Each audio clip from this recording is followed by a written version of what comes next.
transmontana de garra e de ideias fortes.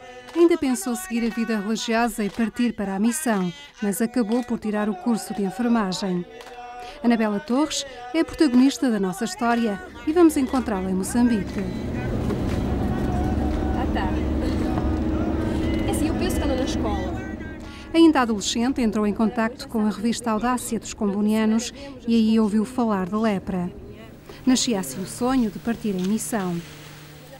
A vontade de ajudar a curar os doentes de lepra levou a entrar em contacto com a Associação Portuguesa Amigos de Raul Folro.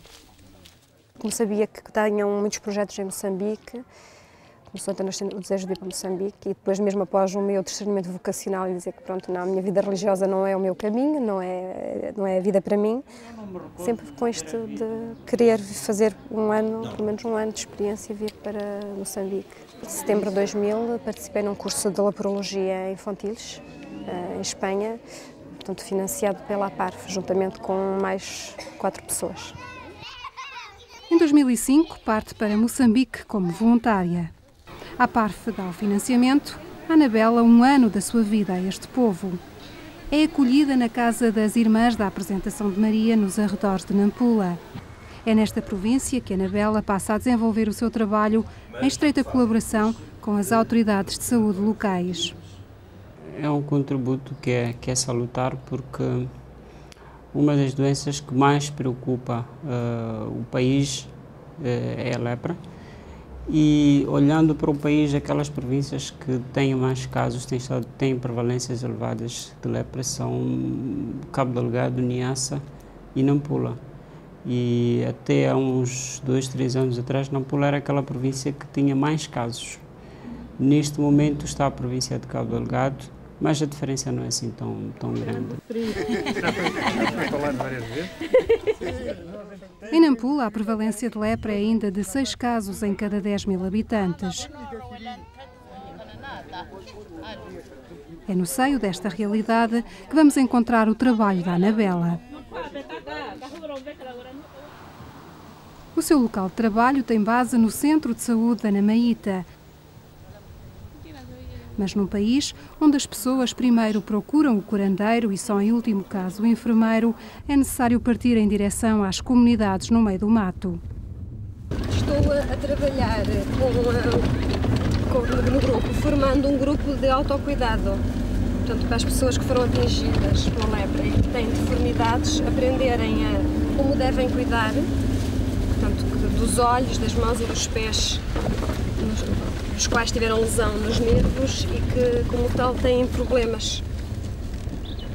E então estou a formar esse grupo que é para depois eles irem formar outros grupos de autocuidado.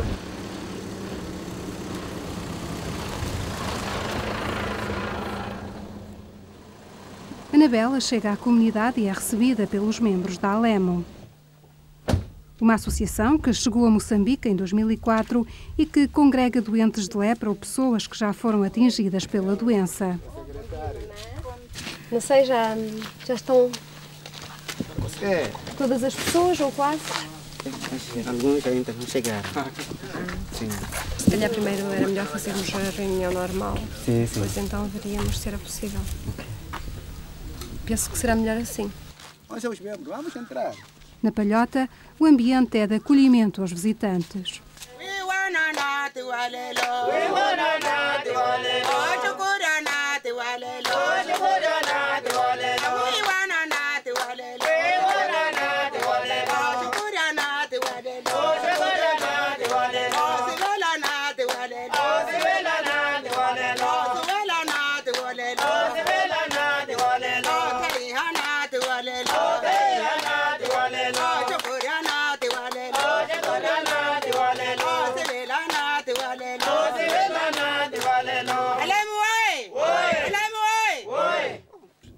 Hoje recebiam a visita de João Ferreira, um responsável da APARF, e todos sabiam que era através da APARF que tinham o apoio da Anabela.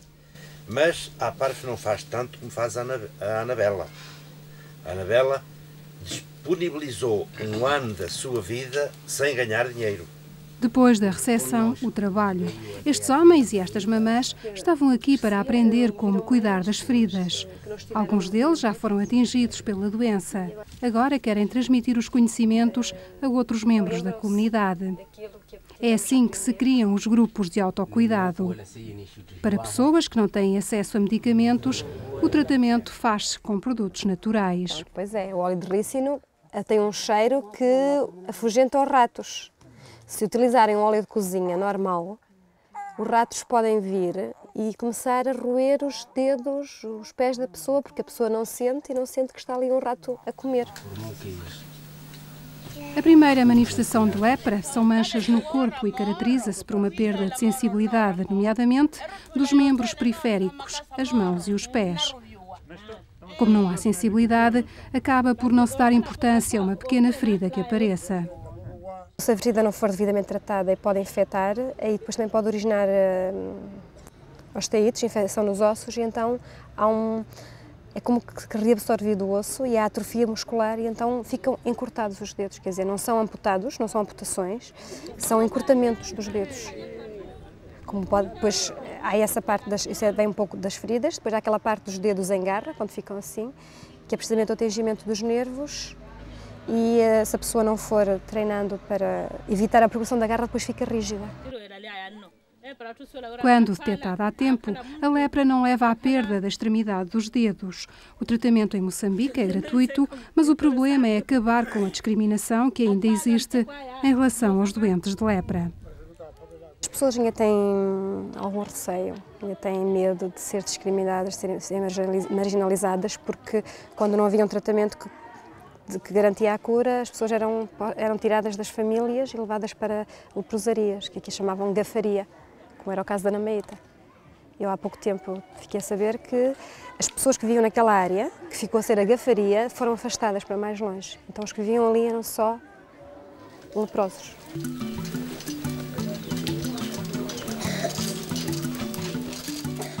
Ainda hoje se nota alguma resistência das pessoas em procurar ajuda, mas quando vêm a primeira vez, acabam por vir sempre buscar os medicamentos e fazer o tratamento que pode durar entre 6 meses a 1 ano. A Associação Alemo tem desenvolvido um esforço para tornar estas pessoas autossuficientes.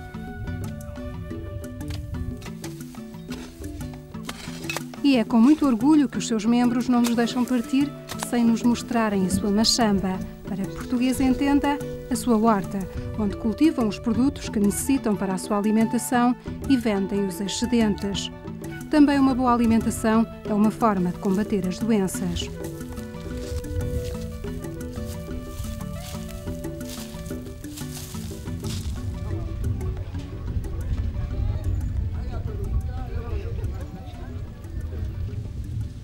Mas o trabalho da Anabela não se limitou ao cuidado dos doentes de lepra. Depressa, esta voluntária se apercebeu que a água potável é um problema em Moçambique. Sem água não há higiene e não há saúde.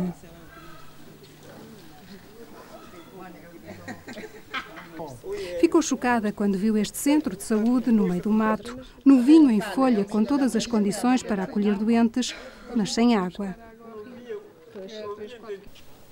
Uma exceção, pensava ela, mas logo se apercebeu que aqui a exceção faz a regra. Aqui realmente a água é um grande problema e eu tenho notado que a maior parte das unidades de saúde não tem água. Vão buscar água sempre bastante longe das unidades de saúde e aqui este centro de saúde novo, em folha, como se pode ver, foi financiado pelo Fundo de Desenvolvimento Distrital, mas que não tinha água. Então, como eu apercebi-me de que a água potável era uma prioridade nas unidades de saúde, também, juntamente com a direção distrital, falamos e o diretor distrital de saúde então disse que uma prioridade na área da Ana Meita seria aqui este centro de saúde novo, mas que não tem água, não tem uma fonte de água. Anabela queria dotar o centro de Namukawa de um furo que abastecesse o centro de saúde e a comunidade local, que tinha de andar mais de 3 quilómetros para ir buscar água a um rio, sabe-se lá com que qualidade. Um mês, foi mais. Foi bem mais de um mês, mas pronto. O projeto apresentado às autoridades locais foi acolhido de braços abertos, tal como todo o trabalho desta voluntária. O caso concreto dela, no seu trabalho dia a dia, a nível do distrito, está a nos ajudar, sobretudo na medicação de doentes da lepra, sobretudo na área de Namaíta, e não só está a fazer esforços no sentido de aquelas unidades que não têm água, para a abertura de alguns furos de água. Quando a Anabela levava o responsável da APARF a conhecer o local da implantação do furo, faltava pouco mais de um mês para esta voluntária deixar Moçambique e concluir o seu projeto de voluntariado. Mas na hora da partida, Anabela estava de consciência tranquila. O centro de saúde e a comunidade de Namukawa ficavam com o furo pronto. Um legado da APARF e da vontade de uma voluntária que reconhece que recebeu muito mais do que aquilo que deu. De facto, acho que é muito enriquecedor. Eu costumava ouvir muitos testemunhos, ler e ouvir testemunhos de pessoas que fizeram projetos de voluntariado e dizer que, no fundo, receberam mais do que deram. De facto, eu agora compreendo isso. Eu acho que recebi muito mais do que aquilo que eu consegui dar, em termos da cultura das pessoas, dos meus próprios conhecimentos de lepra, que eu tinha alguns, mas que aprofundei aqui. Depois de um ano de voluntariado em Moçambique, Anabela voltou a Portugal e à sua profissão de enfermeira. E quem sabe se um dia o voluntariado não a voltará a chamar. De qualquer forma, as vidas que ajudou a curar em Moçambique promete guardá-las para sempre na memória.